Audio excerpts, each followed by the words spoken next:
building that trust and confidence in a virtual assistant can be a little bit hard, especially if you've never done this before, or it might have been a little bit of just the newness of it. You might have had an assistant before, they kind of didn't work out, and now you're going into a new one.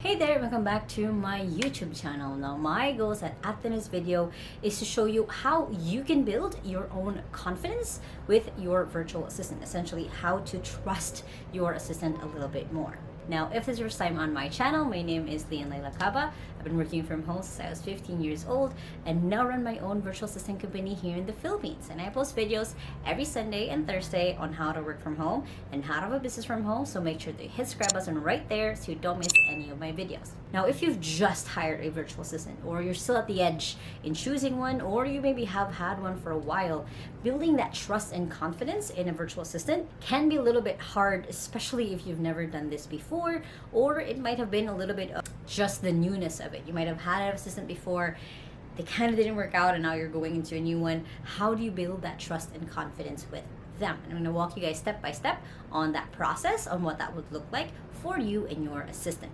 Now, the first thing you have to do is don't be afraid to take a risk in choosing one. It's going to be, you can take all the time that you want, all the time that you need in choosing your virtual assistant, but the reality of it is you need to choose one. You need to start with one. You could have, options A, B, and C. You have to choose still one because they might have other options. They might have other things that they're looking at, and it's also just unfair to let someone be waiting for you to choose them. So go ahead and take the risk, after you've probably gone through the interview process, you've filtered them out, you've checked their skills and what it is that they can do. You'll want to check out all of them before, of course, jumping in and actually taking the risk of hiring one. So make sure, again, you already went through all of that assessment, but don't let the assistant take too long for them to find out if they're going to be hired or not. Because again, it's just going to be unfair for them, any other opportunities that they might have. And it's also a way for them to build confidence of like, hey, they chose me. They chose me within a period of time, and they were able to see other candidates and they chose me. So that's for you on your end. You are confident with your decision. I've chosen this person for these different reasons, and I'm now going to move forward with them. Next is during that onboarding, as you're letting your assistant in, or you might have had an assistant in a while, it's really important that you let them know what the goals are for the company. This is for them to be able to get context on what your business is about, what their role is in getting those goals to actually happen, and also for you to already start thinking, okay, what are the different things that this person can do to help me get closer to where my goals are at. This will also give you a really good goal setting, basically, to let them know, okay, in the next 30, 60, 90 days, these are the things that I'm hoping you will get to, or you'll help me with. These are the different key performance indicators that I want you to go through. So again, it's making sure that they have context. You are also just building a pathway. What are the different wins that you're expecting them to do or to be able to make happen that will, again, build that trust and confidence from you that they can actually do what it is that they're supposed to be doing. Next is embrace in being uncomfortable with giving tasks. Or said another way is start delegating. You want to make sure that as soon as you have your assistant, once they might go through a little bit of training, is to start being more comfortable of giving them tasks, of delegating things to them.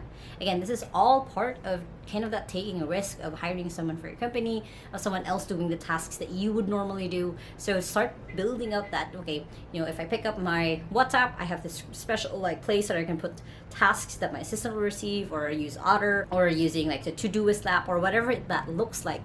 Start being just like, hey, what are different things that out of my 10 things I'm doing today can I comfortably give to my assistant to start doing? You can't really be confident on something that you've never seen work. As a trial, you're giving them little bits and tasks and pieces of your day of what it is that you do. So then they're also getting more context about you and what it is that you do as well. Plus, there's always going to be things on your list that you should stop doing, and having an assistant helps that. So you should always keep in mind, okay, out of the things I'm doing, what else can I give to my assistant, and then delegating that. Next is embrace failure. And this is something that people usually at this point will kind of give up if their assistant makes one mistake or two mistakes.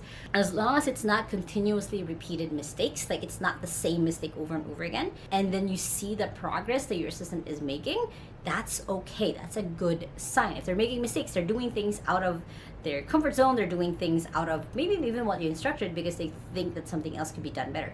So embrace, there's going to be bumps, there's going to be stuff where it's going to be harder for you to explain different things in your business, to give them out systems, but it's all part of the process. So embrace that part, because hopefully it'll just be all in the beginning, and then once you and your assistants have cleared up what are the different things that they're supposed to be doing, the system that follows with them, it's going to be easier for them to keep doing the same thing, the right thing, over and over again. One thing that I've also seen happen a lot is when a entrepreneur or one of our clients into XU give a task to their assistant, because it's so easy, it's so like, it's unconscious competence. You already know the steps without even looking at the steps. You miss a couple things. You know that there has to be A, B, and C, but you have a shortcut that can get you to A to D, actually, even. So you have to make sure that you have that patience to understand that, hey, they don't have the whole context of my business just yet, and they will make mistakes, because for me, I've learned all of these shortcuts and I understand all of this. They don't, at least yet. Next is make sure that you recognize the growth. Celebrating their wins is a way to reaffirm yourself that, hey, they're on the right path. They're the right person for me because they were able to follow this certain task, they would follow the system, they were able to hit the KPI that I wanted them to hit. When you recognize the growth, when you celebrate their wins, it helps build that bond as well and that loyalty, because they will see it. They will feel like, hey, they actually see what I've done. They've actually understand what it is that I was able to do. So when you do this, when you have that recognition, that again, celebrating that win, whatever, how big or small it is, it builds confidence between the two of you. Builds confidence in them and trusting that they can do this task again. Builds confidence in you that, hey, I can now successfully delegate this task to them. Next is, as time goes on and you can see what your assistant is capable of, start giving them more responsibilities. There will come to a point where a task that usually takes them 4 hours now just takes them 2 or 1, because they've automated it, they made it better. And my best example is always like video editing. They could be, when they started, it took them to 8 hours, but now they know the nuances, they know the small things, they know when to cut or when to clean things up. Now it takes them 4 hours, or if they have templates, it takes them even shorter than that. So giving them new responsibilities will help you, again, build that confidence all over again, because they're taking on more things. You're challenging them in different ways, in better ways, to grow themselves. And then one of the ways that you can just further build that confidence and trust is giving them access to your personal life. I know this sounds a little bit scary, but it's basically helping you manage events like birthdays, family gatherings, creating invitations, maybe whatever this can look like for you. This will help build that other layer of, hey, they can do this for me. It's not just going to be work, because they're my assistant, they're my virtual assistant. They're able to now help me on the other levels of my life, in different parts of my life.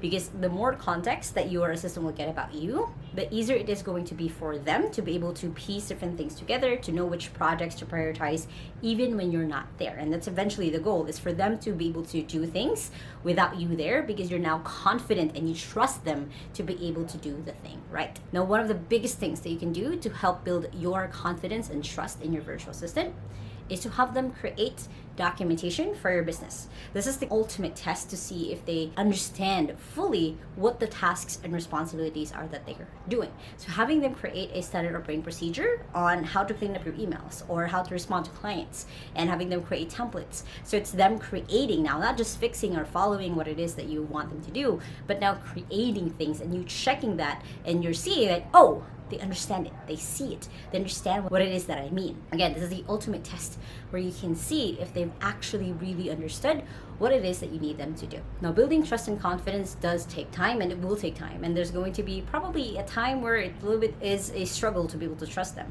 But as long as you go through that process that I mentioned, and you're also of course aware of the green flags and the red flags, and you also know when to kind of put a halt in it when it's a new virtual assistant, then it's going to be easier for you to build that loyalty, having them becoming your second brain. Now, if you guys like this video, make sure to hit the thumbs up button right there and comment below what are different ways that you think you can do to build trust and confidence with your assistant.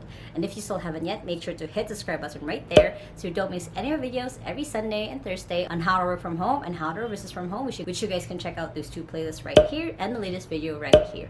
Now, hope you guys have an awesome day. And remember that small steps matters, and I'll see you in the next video. Bye.